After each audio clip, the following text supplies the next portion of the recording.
It is my pleasure to introduce our speaker for today's assembly. Her name is Annie Rose Ramos, a fellow TOLOG. Annie graduated from Flintridge in 2004 and then continued her education at Santa Clara University. She graduated from there in 2008. Annie's story for us begins after Santa Clara. Please welcome her.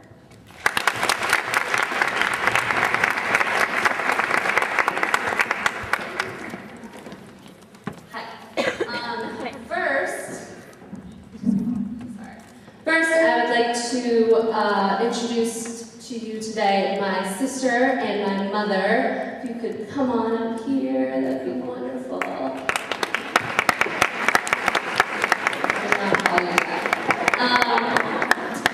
My mom graduated from Sacred Heart in Los Angeles in, we don't want to admit, no? 1961. 1961, we did the math there. And then my sister graduated from Flintridge Sacred Heart, fellow TOLOG, in 84.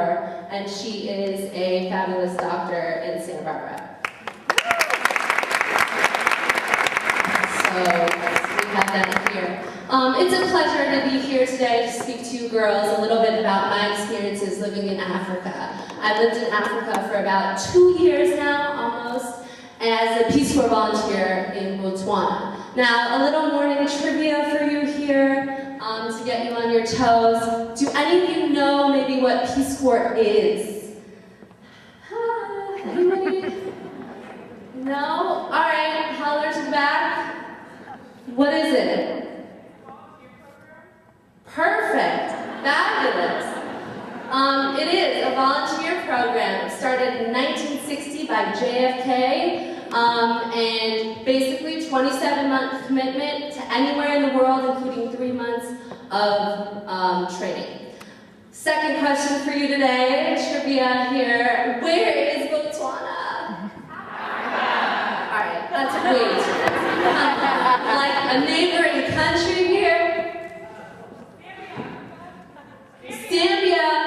I wish I had like a prize or something, but yes, very true. It's a landlocked country surrounded by South Africa, Zambia, Namibia, Zimbabwe. It's right on in there. Yes, so I joined the Peace Corps mainly because I did a semester abroad in college, and I liked traveling. I thought seeing different cultures and societies around the world was absolutely fascinating, and I wanted more of that.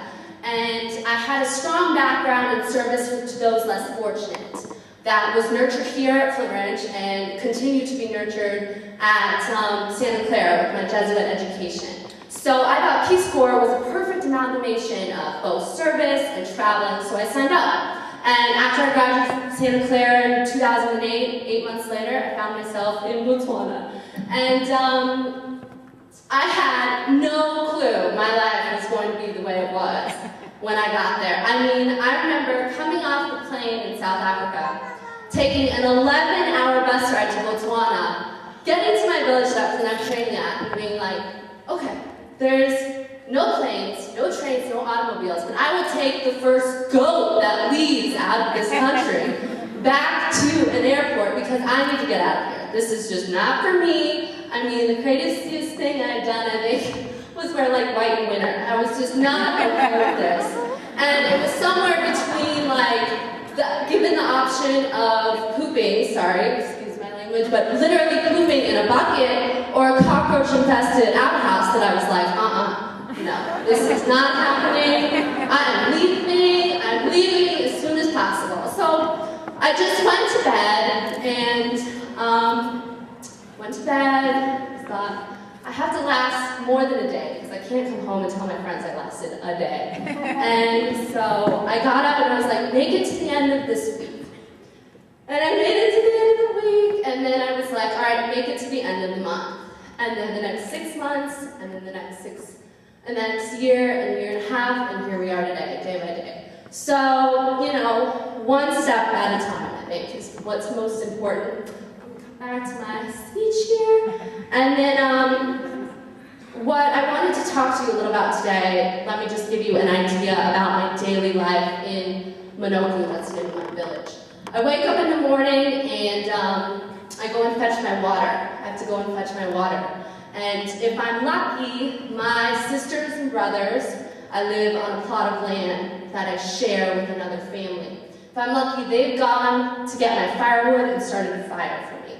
And I live in a village that is about 980 people. So about double the size of your student body population that could easily fit in this room. So not that big. And no cars, no tarred roads, no electricity, no running water in our houses, no internet, of course, no the hills, no Jersey Shore, nothing like that. And so it was a very daunting transition. And so if I'm, so I'll go and I'll heat up my water with this fire that my brother or sister have started, and I'll wash my face, I'll make a little tea with that hot water, coffee, and then I'm off to my mile walk to school that I walk with the other children. And some children walk as far as 3, 4, 5 miles a day, and many of them do not have any shoes. So once I get to school, I teach English to the older children, and I also teach life skills. What is life skills? Life skills are skills, basically, that you or I would have been taught when we were younger by our parents. They're just skills that are almost seem innate to us probably now because we were taught them so young. And they're things like how to be a friend to somebody else, how to recognize friendship in another person, how to recognize hostility in another person. Or what I work with the little kids is, if you have homework, and if you have chores, how do I handle all that stuff after school without getting stressed out or without getting crazy? So what we do is we make a schedule. We'll say, okay, you get off of school at 1. We'll give you a half an hour to play. We'll give you another half an hour to wash up. We'll give you another hour to do homework, another hour to help you to give time to fetch firewood, make dinner and whatnot. And then if you haven't finished your homework, you can go back to your homework after that. Because these kids have a lot to deal with, and the schedules isn't just another life skill that maybe helps them figure life out. Another life skill example that we do, and I'm going to need a few of your help with this, is an exercise to illustrate how quickly HIV spreads in the country. And can I get maybe like 30 of you to just come down over here? I know you just warmed your seats and got comfortable crossing your legs. I know you're comfortable, I'm sorry. Okay, so just come on down. Thank you very much. Thank you very much. I'm so sorry. You look so happy to do this. Okay, so then just 2, 3 of you to come over here. Come over here to me. Won't bite, I promise. And so, hypothetically, we say these 3 are HIV infected. And sorry. And so, I want you to go in there and shake the hands of 2 other people. Anybody. You can be as selective as you like.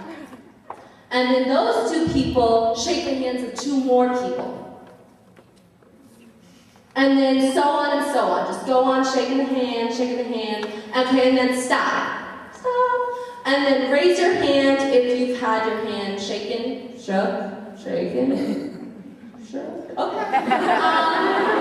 Sorry, Mr. So that is how we simulate sort of how many people so easily and so quickly get HIV for the little kids. It's very elementary, very simple. But it's how we illustrate in such a small population, but also so few HIV infected, how it can spread just like that. Okay, thank you so much. I'm sorry. Make you get up like that. So yeah, that's basically how I do it. And then, in addition, I also work on different projects that I've implemented at the school. I am the first volunteer that Manoku has ever had. So I get the luxury of picking the projects that I think the community should invest their time or resources in.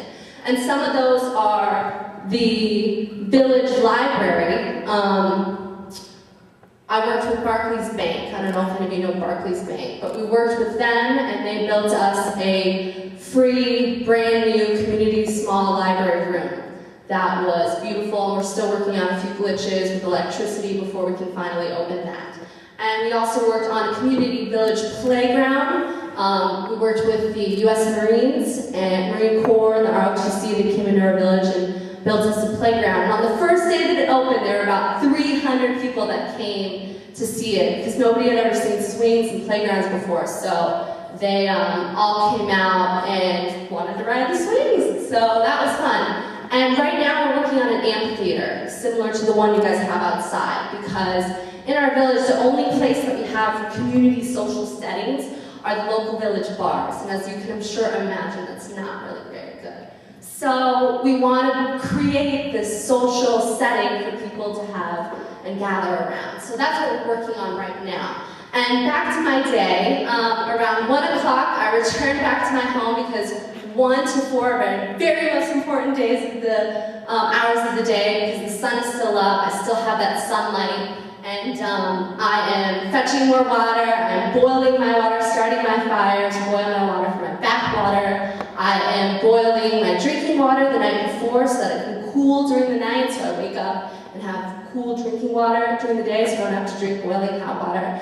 And I am washing dishes. It's a bucket system, very important to have. I'm also making sure my internal system, if we know what I'm talking about, is working its way out during the day because, as we know, it's no fun waking up in the middle of the night to go to the restroom, much less going outside down the hill to the left, to the right, down another hill to an outhouse.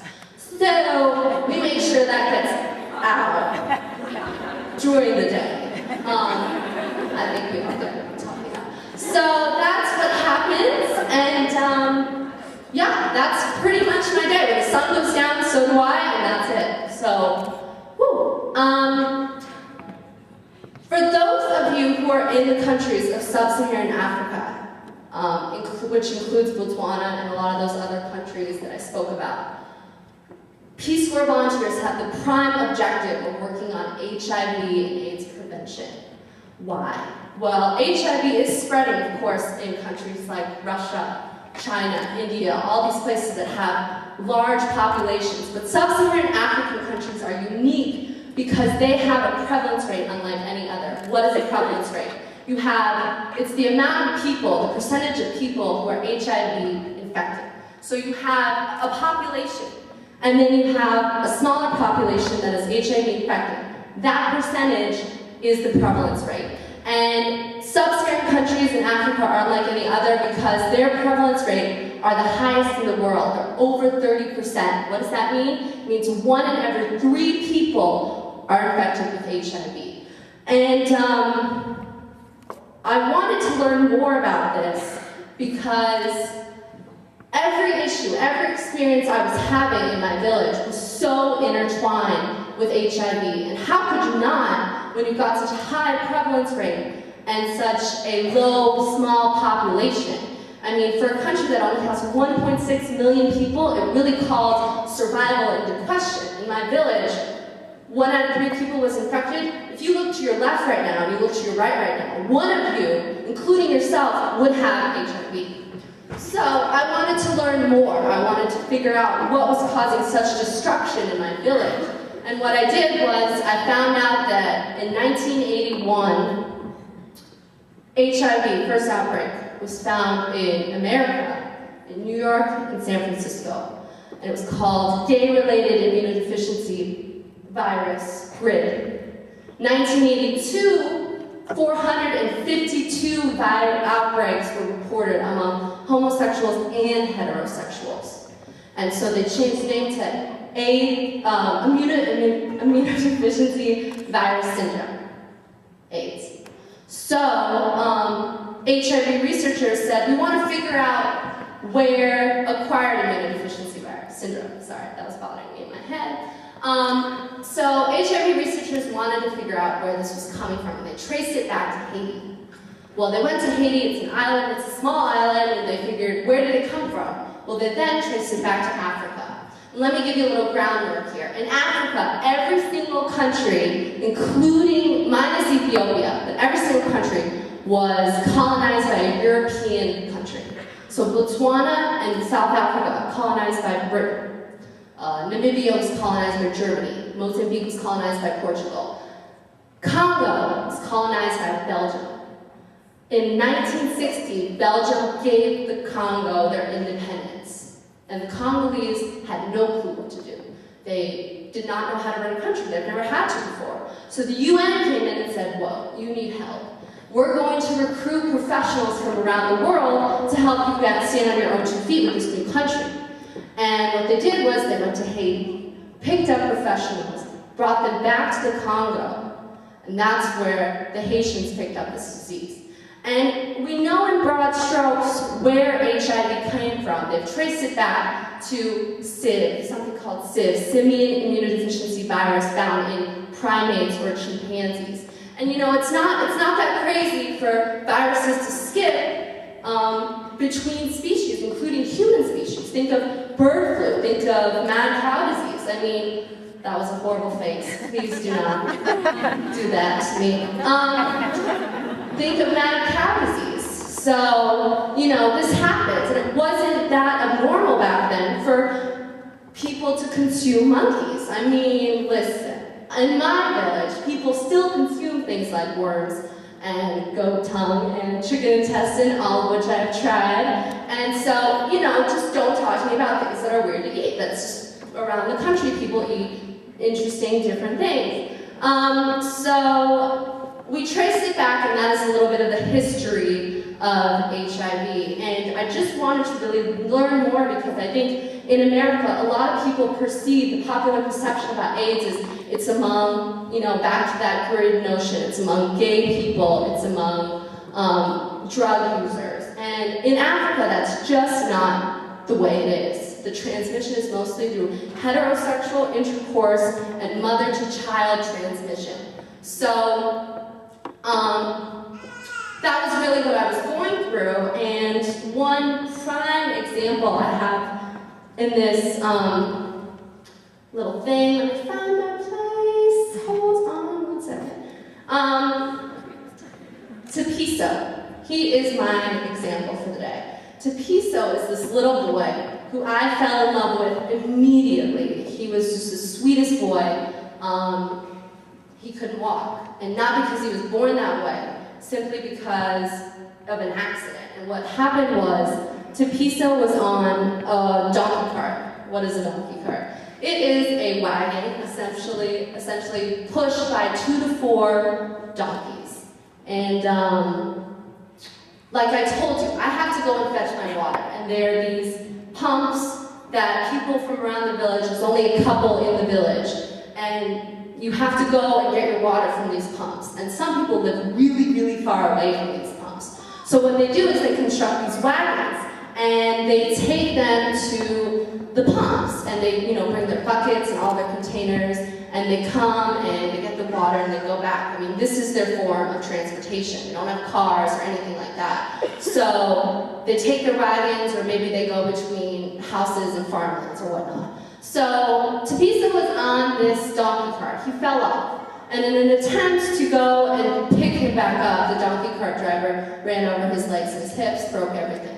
And so the parents did not take him to a hospital. They declined to take him. And so Tapiso, as a result, couldn't really walk well.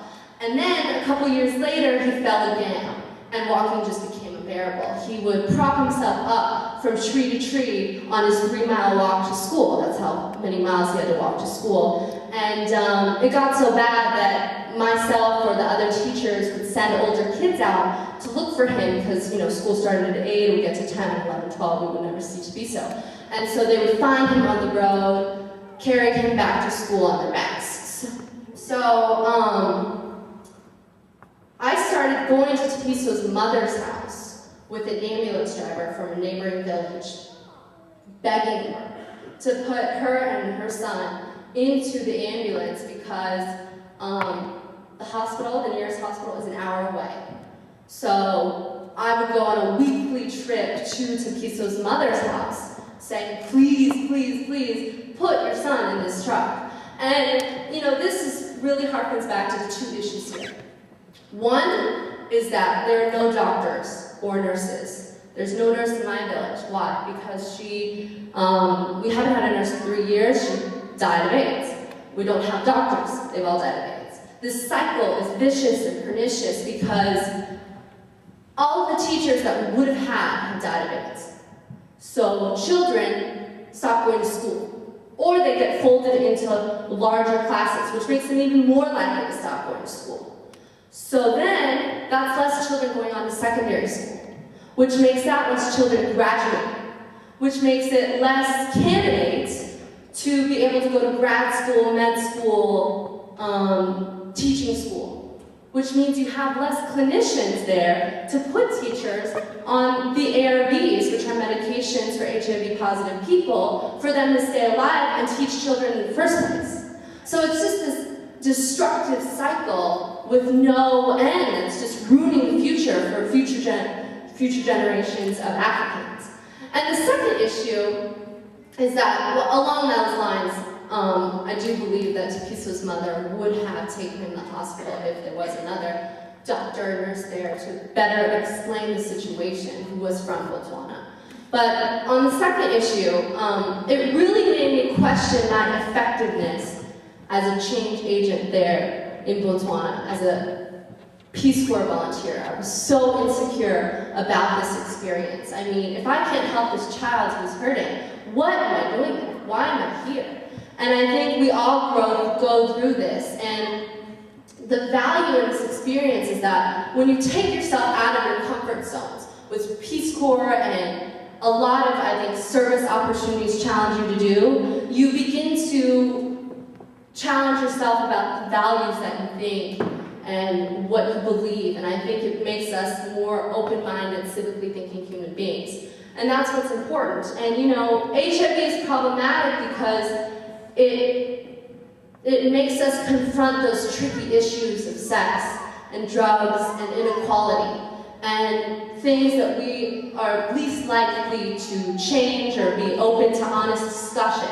And that's why it's so tricky and problematic, and that's what I've seen as I face different issues in my village. So I don't want to be a Debbie Downer today, of course. I didn't want to paint this horribly sad, depressing picture about Africa. I think a lot of the time we see these infomercials with starving babies with the bloated stomachs and the flies around the face, and that's not what it is. I mean, Africa is filled with wonderful, bright, beaming people, just like any other country is. And although the transition was hard for me, I really do feel like I have a family that loves me, that I love, and a home away from home. And the children are smiling, happy children. And I think that's what's exciting about Africa, is that I met these kids, and kids, as you all know, are our future. And they hold a lot of hope and integrity for this future in Africa. A few things that are going on right now, American Pride, American Aid, in the form of the Bill and Melinda Gates Foundation.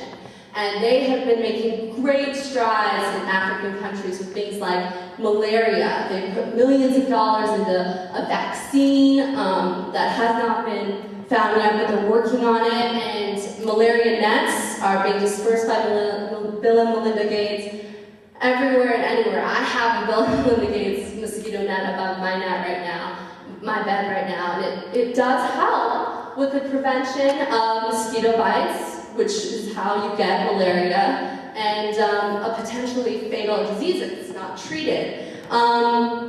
They've also started building libraries. There's one that's supposed to come up in Botswana in a few years to fight illiteracy, food scarcity projects. But one of their most exciting things that they're working on right now are their latest research in microbicides. What are microbicides? I know you're wondering. It's a gel that would prevent HIV transmission. And what's exciting about this is, as Peace Corps volunteers who are working on HIV prevention, all we really have as tools are condoms. And those are male condoms, because people don't use female condoms. So really all we have are male condoms, which puts the HIV prevention into the hands of men. And what's exciting about this gel is that for once, women can take the initiative to protect themselves, to take control of the situation, to save their own lives.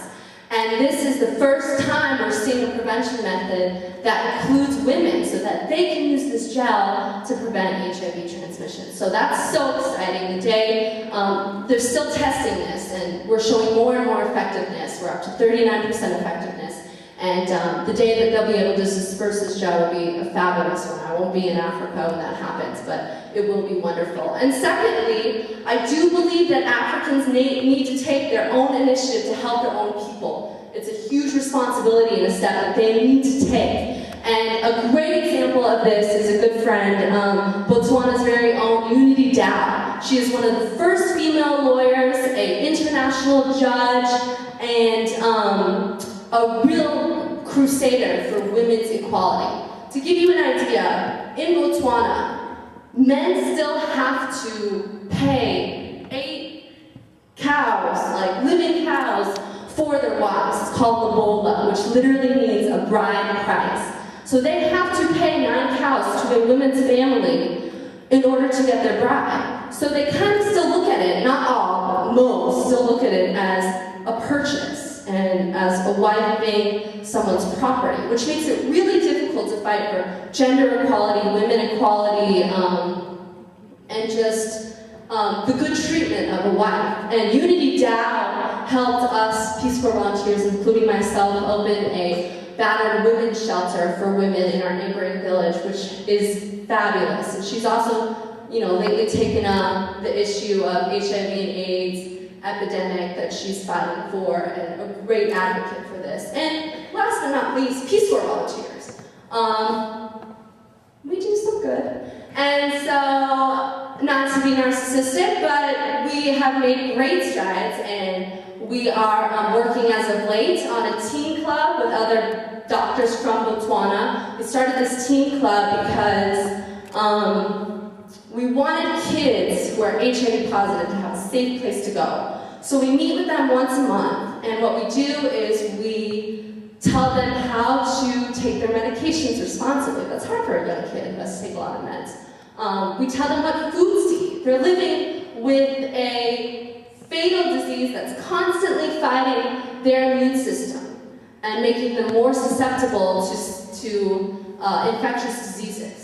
So we have to tell them what kind of vegetables to eat, what kind of fruits to eat, what kind of beans to eat, what they should do when they go shopping. So we really want to equip them with that kind of knowledge. All of these people, all of these children have gotten AIDS from their parents, their mother, and their mother's womb. So this is how they've gotten HIV, and we really want to help them with this. We also help them psychologically. They're living with the idea that their body has this fatal disease. That's a heavy burden to bear. So we want them to see that they have a bright future and that there are possibilities in their lives.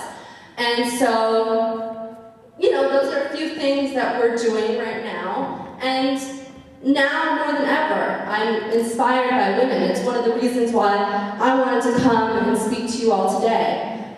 Not to be cheesy, but recognize that the women around you will shape the women that you will become in the future. The women who have always supported me, many of whom are here today, including my siblings, my brothers and sisters, and the faculty and staff here at Flintridge, both men and women, who supported me and really gave me this secure environment for me to grow in, and not also challenged me to not solely, stay in the comforts of my community, but to go out into the world and seek a better life, not only for myself, but for others.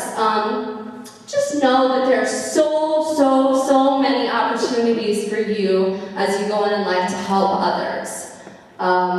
Please remember the beauties and sufferings and injustices of places like Minoku that I've told you today that exist all over the world. I mean, really, truly everywhere. And just remember the basic and purest will to survive that I told you about in Tapiso's story. To be in the midst of that, helping others, whether it be in Chile, China, Honduras, Benin, Botswana, Burundi, East Los Angeles, or the Bronx, is really a valuable experience, and it's one of the most valuable experiences I will ever have, and I wish the same for all of you.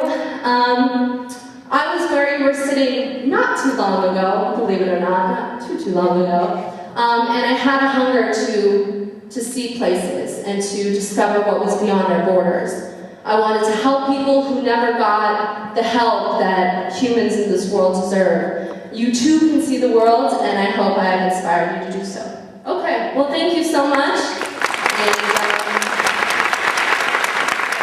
And if any of you have any questions, I will be more than happy to take them right now before I think you're off to lunch. No? Yes? Okay, so did you have a degree in education, or is that why you specifically did teaching over there? No, I had a degree in English, but I did, throughout Santa Clara, I taught English, ESL, English as a second language, to a lot of immigrants with a service program that I started at Santa Clara. So that was where my background came from, and mainly why Peace Corps thought it was befitting for me to go straight to a school. But those who had backgrounds maybe in medicine and things like that, Peace Corps volunteers go to clinics, schools, or the district aides offices. Yes? So how did you decide that you wanted to join the Peace Corps? Did you always know that you wanted to join? No. No.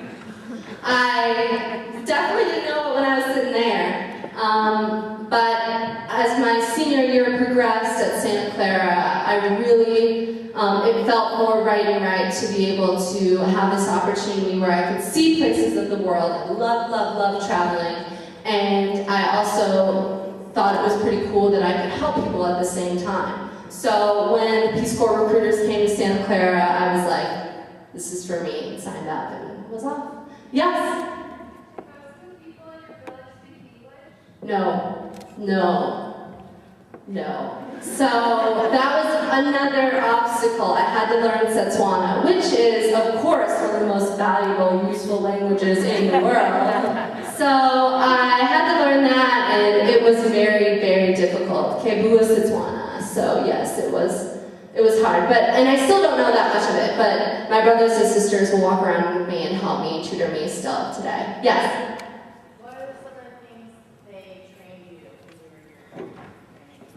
They trained me on things that I did with you, like life skills, how to teach it in appropriate ways to young children.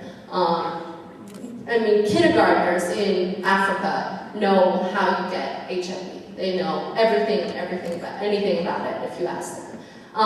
So they've started this curriculum at a very young age because they're confronted with this throughout their lives. So they taught us a lot about how to implement life skills, how to teach it to the teachers in the schools. They didn't teach us really that much. They really wanted us to learn on the job once we got into our separate villages, because we all live alone in our villages. So yeah, I know that's kind of an open-ended question. Yes?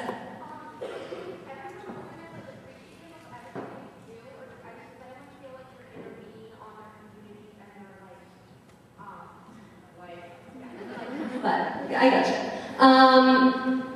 I think that it's mixed. I think that some people really understand what it takes to go out there and do the things that we have to do. Other people sort of feel like you're maybe infringing on their community, but that was just the beginning, mostly the first 6 months. Because what happens is a lot of non-governmental organizations, a lot of people with aid to give, come in, give what they need to give, and then they leave right away. And I think, once the first 6 months happened, once the year happened, once the year and a half happened, they realized that I was not another one of those people who just comes to give and then leaves right away. I was really wanted to invest my time, wanted to get to know people, and they respected me for that. I was trucking my water back to my house for that half-mile walk with my wheelbarrow, just like they were. And that does earn a lot of trust and respect. So I earned it after a while. So it happens. You just gotta work at it. Yes? Oh, dear God, yes. I have been constantly bombarded by different animals. I have to sweep creepy crawler scorpions out of my house every day, and I just found a cobra in my backyard a few weeks ago that I was not okay with. we were not friends. So that was just not good. We see a lot of monkeys, lots of monkeys, and goats, and donkeys, and chickens, and things like that. So yeah, and if you go up north, there are a lot more elephants. You just see them walking in the road. So that's kind of cool when they're not in close proximity to you. Yes. Tepiso has missed 2 years of school now because the headmaster has told his mother that she does not want him coming to school if he has to go through that 3-mile pain of walking to school every day. So he's at home. They had a traditional healer come to help him, but of course that doesn't work. A lot of people in Botswana do not believe in medical, westernized medicine or doctors or things like that. So they use traditional healers, which in my experience are ineffective in these situations. So he's still at home, and hopefully one day we'll get him to a doctor. Yes? My house is a small basic concrete block, and the houses in Botswana are, each room leads out to the front area. So they're not connected, if that makes sense. Each one has its own door that I have to go outside and then go back in again. And it's very, very tiny. It's about the size of maybe half of the locker room in there. So it's tiny, but it's my home. You get used to it. Yeah? Is it hard coming back to the States after being in an experience like that and kind of seeing how the world is in a country? I mean, us sitting here is... Yeah, no, it's definitely a culture shock to just see the ease and I think also the ignorance a lot of Americans have about the way it is in Africa. But it wasn't hard because everything here is so easy. I mean, I remember asking my mom the first day whether or not it was okay to flush the toilet because I felt like it was such a waste of water, and she was like, flush the toilet. So it was a little different, but I'm right back in the stride again in my high heels, as you can see, so it's not that bad. Yes. What did you miss the most when you first left? Oh dear Lord. That is there's like a very long list. But I think the most is showers. Running water is really nice, just to let you know. If you don't have it. It's really nice to have, and I miss that, for sure. Yes? What was the application process like? The application process was a year long. You do it online, very simple. You just write a couple essays and give them your information, and then you have a series of interviews with a regional officer. There's a regional Peace Corps officer everywhere in America, and then you wait to hear where your placement is. You don't get a choice. You could go anywhere in the world, from Jamaica to Botswana, so you just wait to find out where you're going, and then you're off. Yes?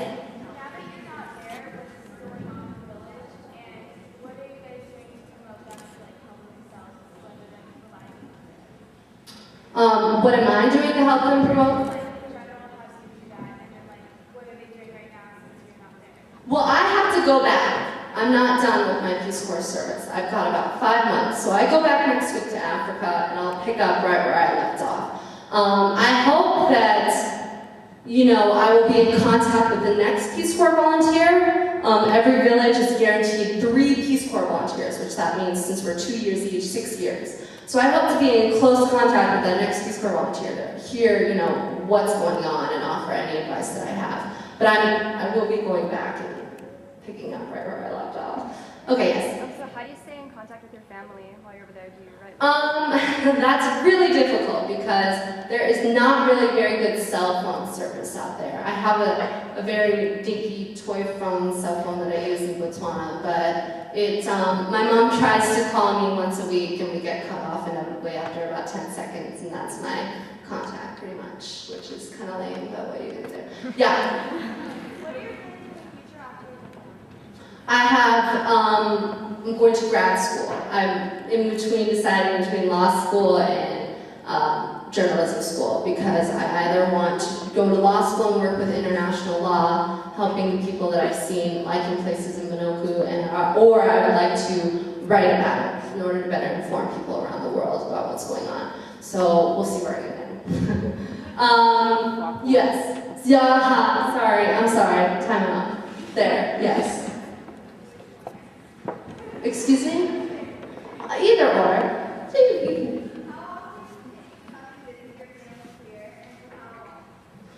This is my only trip that I will be doing, my one and only. You get 2 days vacation every month. So what I've done is let them sort of accrue and save them up so that I can take a big, nice long trip. So you've got about, 48 days. And you can use them doing whatever. I've used them going to Mozambique, going to South Africa for the World Cup, going to Namibia, going to Zimbabwe. You can do whatever you want with them. Yes? While in Africa, did you ever think that your safety or your health was severely injured? Health? No. I'm very sort of careful about what I eat sometimes, and if I'm not, I just camp out in the outhouse, if you know what I mean. And then, danger. Every Peace Corps volunteer, because they live alone, they have to have burglar bars. You all know what burglar bars are, right? So you lock yourself in when sundown comes out. You're not allowed to be out at nighttime. So come sundown at 6, you have to go inside, and that's it for the day. So you do have to take certain precautions. I mean, obviously they can't keep you inside, and there have been some issues with that. But I'm very careful about locking the doors and being inside my burglar bar house, and I do feel safe. And like I said, that family that lives on the same plot of land that I do, they're really, really great about watching out for me, so that's nice. Okay, I'm going over to this side because I don't pay enough attention to you. Okay, yes.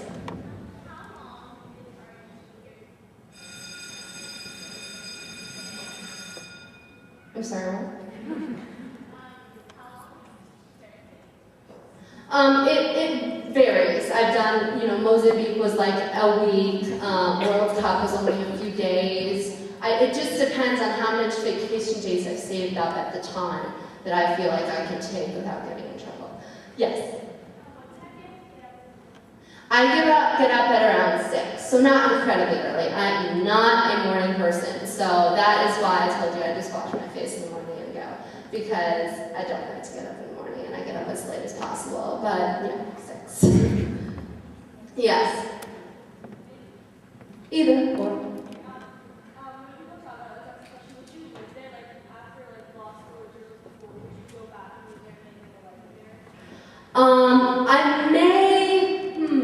I may live there. No, I don't think so. I just thought about it over my head and I realized that was a definite no. So, yeah, it's just, that is a very difficult life. People ask me, is this abnormal being here in Los Angeles coming back home? No, because this is what we've grown up in. This is what we know. This is normal to us. What still isn't normal is getting your water at 6 a.m. in the morning. That never gets normal. That's horrible. That's not fun. So no, it's not normal, and I don't think I want to go back and have that for the rest of my life. Yes?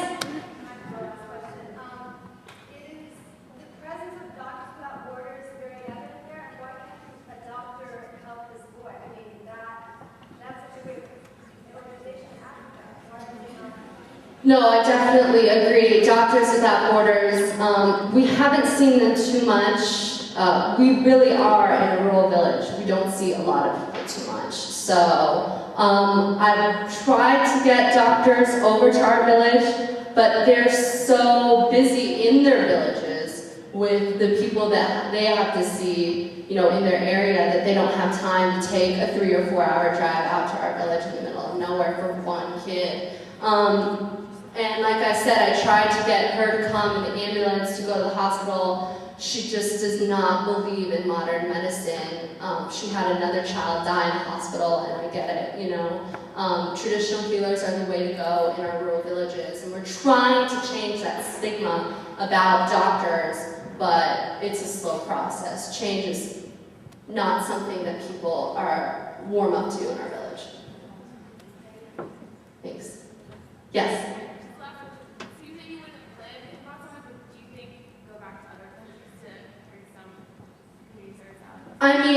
I love the countries there, don't get me wrong. Visiting and traveling, you meet wonderful people. people, they're beautiful countries, and I most definitely will go back to Botswana and visit because I've promised my brother and sister that I will be there on their wedding days and that I will be there for them whenever they needed me. So I definitely built a rapport that I see myself going back and visiting, but not necessarily laying roots there. And other countries are fabulous. South Africa, Cape Town, Mozambique, they're all wonderful places to live. I miss home, and right now the place that I'm speaking from, and I just want to come home a little bit more than anything else. Okay, I think I'm out of time. Thank you so much.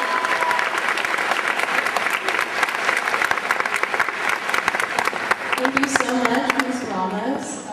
That was an amazing talk that you came to give to us. I think we should say thank you one more time.